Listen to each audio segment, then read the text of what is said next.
So yesterday, one of my buddies and her grandmother were followed around a grocery store, and she wanted to relay the story to me. And her granny, who's called Mima, said, "Where's that little girl you talked to on the YouTubes? You tell her this story." And she said, "I already did." And Mima said, "What she say?" She said that I'm going to make it into a video, but I'm laughing because Mima is calling me that little girl on the YouTubes. I will tell you, this video is going to be a 2-for-1 because I posted a screenshot of some of this interaction on my YouTube page, and this lady got so mad. So I'm going to show you some of her reaction at the end of this. All right, now let's go to the beginning of this story. She says, "My grandmother told me to contact you. We were out at a store and a man told me I had beautiful hair. I said, 'Thank you. I grew it myself. I have clever DNA.' He laughed really hard about the DNA joke. When I asked him why, he said he's a molecular biologist."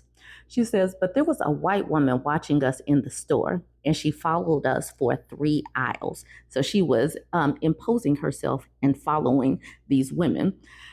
She says, "She approached my grandmother and me and told her she was sorry to bother us, but she wanted to know how she could make us more comfortable. My grandmother, who has the patience of 12 dead saints and a holy cow, said, 'Honey, what are you talking about?' She said, 'I turned kind of sideways in case I needed to smack this woman upside her head without even thinking about it, because that's my grandmother, but I felt my grandmother's hand on my arm. This white woman with a messy bun wearing Lululemon and a blue bracelet emulating young women half her age proceeded to tell us she was a safe space.'" I started cracking up right here because this is just so ridiculous. She said, "I must have had quite a look on my face because my grandmother tightened up on my arm." I'm being snarky here, but I said, "I'm happy you have a safe space." I was laughing so hard when I was typing that. She said, "The woman wouldn't shut up. This is what I get for driving an hour and a half to another town to take my grandmother out to lunch and do some specialty shopping. Let me be clear, my grandmother is half black and looks it. I'm the palest member of my family, but I definitely look mixed. We are black, white, and native." The woman kept talking about how much she admires women of color. She would not shut up. My grandmother's hand kept a grip on my arm. My grandmother kept trying to tell her, "That's nice, sweetie, but we have some shopping to do." But the woman wouldn't shut up. She wanted to know what would make us feel comfortable. I told her I didn't like being accosted by middle-aged white women in the store, and then it made me feel very uncomfortable. She said, then she got upset with me. Mind you, I'm 5'9", so I don't think so. My grandmother just corrected me and said, "You're 5'10" in those shoes because your trainers have a heel." As you can see, Granny is very involved in the retelling of this story through text. Okay, she continues. "The man who gave me the compliment about my hair came over and asked us if we were all right. He's a black man, of course. Lululemon Lady proceeded to tell him how she thinks it's wonderful that he pursued his education and became a professional, as she overheard he was a scientist." That's like, you speak so well, so clear. I told her if she did not take her racist butt with her blue bracelet the F away from me, I was going to make her wish she had. Her face turned whiter than her lineage. She turned around on her heel and she left. This actually happened. This actually happened less than an hour ago. And yes, he's right. I do have beautiful hair. Thank you very much. My grandmother wanted me to tell you that we've made it very clear that we are done. We just wanted to be left alone. We don't want to hear how hardworking black women are or how noble native people are, that noble savage image that white people perpetuate. We just wanted to be left alone. The best thing you could do for women of color is to leave them the F alone. My auntie wanted me to add that she prefers her racism straight up, so she knows who to avoid. And these kinds of women with their benevolent racism are the worst kind because they're the first to throw you under the bus. And then I said, "Tell auntie I agree." Now that leads me into what happened yesterday.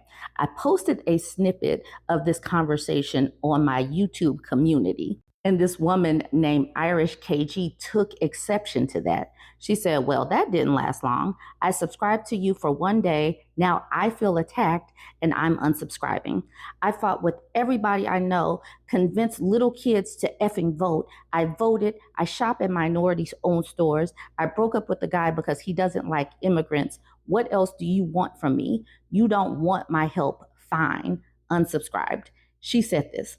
Nothing about this interaction was about her unless she was the woman that was following these women around. Jenny at the bottom felt a little aggrieved, but she didn't go as far as Irish KG, so I'm not going to focus on her. So Irish KG is still going. I ignored her comment at first. I just knew she was going to keep talking, and she did. I woke up to all of this. She says to Jenny, and what makes me want to cry is that Black people are only 13% of the country. White people are 75% of the country. I don't think they could do it alone, and I don't think they're ready for what's coming. And if they don't let us help, it's going to suck that much more for them. But I don't know what else to do, because obviously following around somebody wearing a blue bracelet is what's going to help Black women.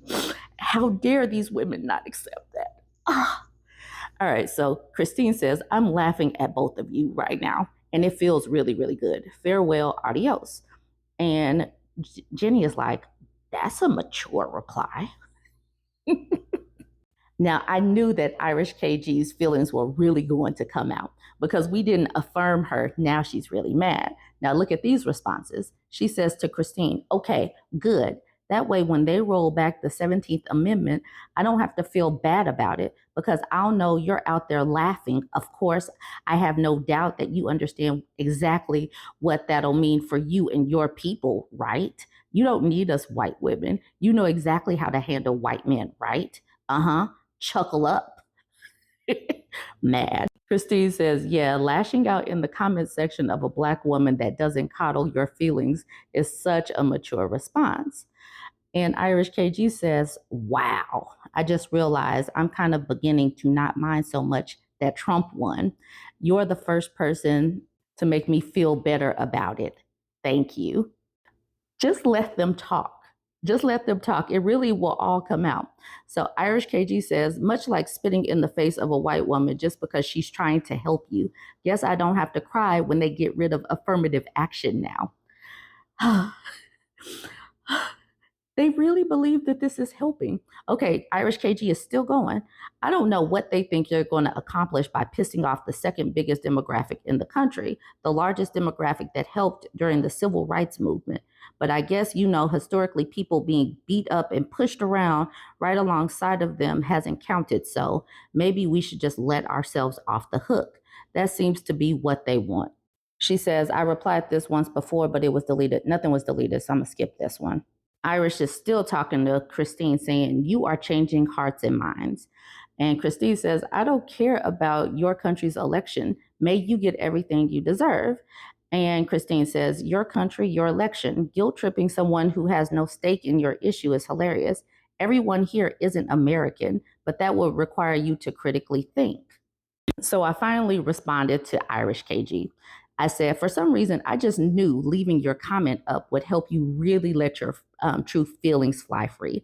And I thank you for that. If you really believe that coming up to random people who are shopping wearing a blue bracelet and saying you're a safe space is a good idea, please try again. It's performative activism. And you see what you did exactly here because your feelings were not affirmed. You lashed out. Most of us know this is performative. Anywho, thanks for all these comments. I was going to share the rest of the women's experience with the blue bracelet lady. Now you get to be part of that story as well. You wanted attention. Now you got mine. Irish KG says, some of us have been trying. What do you want us to do?